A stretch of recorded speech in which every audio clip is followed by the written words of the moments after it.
अमित जी, मैं चार धाम की यात्रा के लिए आदरणीय मुख्यमंत्री जी के नेतृत्व में और किन किन क्या क्या व्यवस्थाएं की गई है चार धाम को लेके, हम्म। और कैसे कैसे चार धाम यात्रा आगे बढ़ेगी उसके विषय में तो आऊंगा ही मैं। हम्म। मगर उससे आवश्यक यह है अमित जी की, जब जब भारतीय जनता पार्टी ने भारतीय संस्कृति को बढ़ाने का काम किया हो या कोई भी धार्मिक अनुष्ठान को, उसके मूल्यों को अगर प्रचार प्रसार या प्रचारित करने का काम किया हो, तब तब कांग्रेस की सरकार ने जिस प्रकार का आचरण और व्यवहार दिखाया है, उससे पूरा उसको पूरा देश जानता है। वो हम्म। किसी से भी छुपा हुआ नहीं है।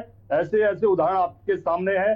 चाहे देश के अंदर मंदिरों का निर्माण हो या भारतीय संस्कृति को मजबूत करने का काम हो, तब तब कांग्रेस ने जिस प्रकार के प्रश्न खड़े किए हैं, तो इससे स्पष्ट हो जाता है कि जो उनके विधायक ने अभी जिस प्रकार के अभी एलिगेशन लगाया है, और दूर दूर तक उनको ये नहीं पता है कि आदरणीय मुख्यमंत्री जी ने पिछले वर्ष की यात्रा जब संपन्न होती है उसके बाद से ही तमाम बैठकें करी है।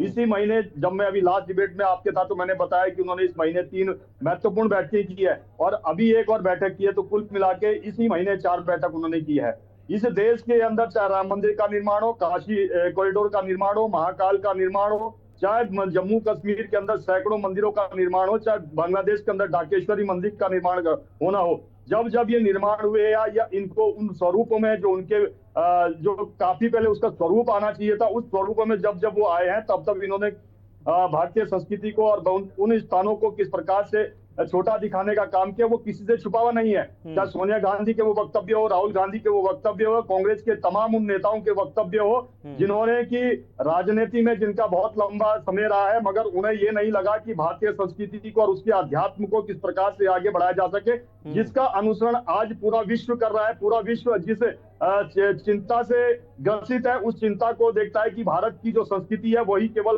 विश्व की उस चिंता को दूर कर सकता है, मगर कांग्रेस को दूर दूर तक उसमें नहीं दिखाई देता। नहीं, मैं आपसे जानना चाह रहा हूं सत्यवीर जी, मैं आपको बता दूं कि सत्यवीर जी, मुख्यमंत्री भाई आजकल तो चार धाम में जिस सत्यवीर प्रकार जी, से इस बार के, हाँ आता हूँ चार धाम पे अमित जी, चार धाम पे नहीं जिस मेरी बात प्रकार से सुनिए इस बार सर, मेरी व्यवस्था बात की सुनिए, गई है, छोटी सी बात मैं बता रहा हूँ सर, अमित जी मैं एक छोटी सी बात कहना चाह रहा हूँ, उसके बाद अपन बात। विधायक भी सुन रहे हो या इनके प्रवक्ता यहाँ बैठे हैं, नहीं उन ठीक तक है, ये वक्तव्य पहुंचा लेकिन दें कि सत्यवीर माननीय जी मुख्यमंत्री एक ने छोटा क्या सा सवाल है मेरा आपसे तो मैं सर। अमित जी बता देना चाहता हूँ, मुझे 5 से 30 सेकंड, 30 अच्छा चलिए, सेकंड में कंप्लीट करता हूँ। बोलिए 50,000 वाहनों की पार्किंग की व्यवस्था पहली बार की गई है। यात्रियों की सुरक्षा और उनके स्वास्थ्य के लिए पहली बार 700 से अधिक मेडिकल स्टाफ को डिप्लॉय किया जाएगा।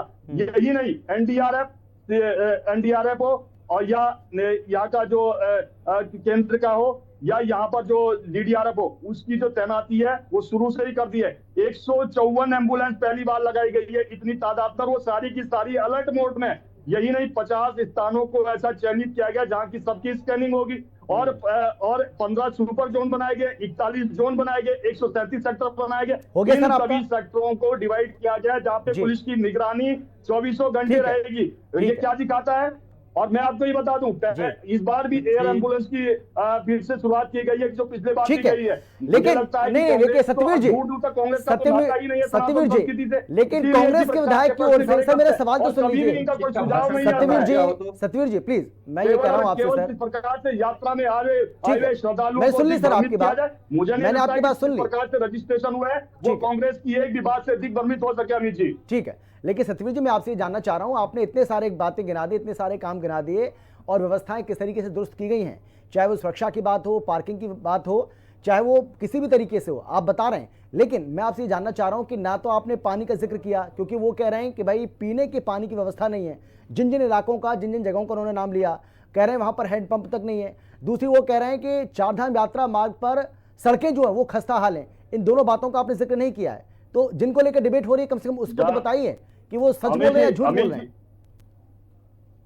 अमित जी, जहां तक पानी की व्यवस्था की बात है, मैं आपको बता देना चाहता हूं, पिछले वर्ष की यात्रा हो चाहे इस वर्ष की यात्रा हो, हमारे एक भी यात्री से आपको इस प्रकार का प्रश्न खड़ा करने को नहीं मिलेगा, डिबेट के लिए नहीं मिलेगा कि यहाँ पर कोई श्रद्धालु आया हो या धर्मानुरागी आया हो, उसको पानी की व्यवस्था ना हो। और जहां तक सड़कों की बात आप अमित जी कर रहे हो, तो मैं आपको बड़े गंभीरता के साथ बता देना चाहता हूं, जब ये ऑल वेदर की रोडें बन रही थी, तब कांग्रेस ने किस प्रकार के प्रश्न खड़े किए थे। आज आप देख लीजिए कि जो 2-2 दिन की यात्रा होती थी वो एक दिन में कंप्लीट होती है। और यही नहीं, मैं आपको बता देना चाहता हूँ, वो तो हमारा दुर्भाग्य मैं आ रहा हूँ सर, आ रहा हूँ। हमें वो इस प्रकार की अव्यवस्था उत्पन्न हुई, मगर वो सिलसिला टर्न भी इस वर्ष तैयार हो जाती, मगर अगले वर्ष वो तैयार हो जाएगी। तब बहुत जो हमारे यमुनोत्री और गंगोत्री की जो यात्रा है बहुत जल्दी संपन्न होगी। और गंगोत्री धाम को लेकर बात बताना चाहता हूँ दर्शकों को, जो गंगोत्री का जो चावल वेदर का रोड था वो 100 किलोमीटर का पैच क्यों बचा हुआ है? वो कांग्रेस की कुनीतियों के कारण अटका हुआ है। उत्तरकाशी से लेकर गंगोत्री तक, क्योंकि उस समय के जो जयराम नरेश थे, मैं आऊंगा सतवीर जी, मैं आऊंगा सतवीर जी। प्रकार की नीति अब तो आपकी जिम्मेदारी बनती है, पिछले 8 साल से तो आप है सरकार में, भाई कांग्रेस पार्टी को तब तक पूछते रहेंगे। लेकिन शांति प्रसाद जी, और यही नहीं, सवाल ये है कि भाई बीजेपी आरोप लगा रही है कि हर शुभ काम को शुरू होने से पहले आप उसमें कुछ ना कुछ अंगा लगाने की कोशिश करते हैं।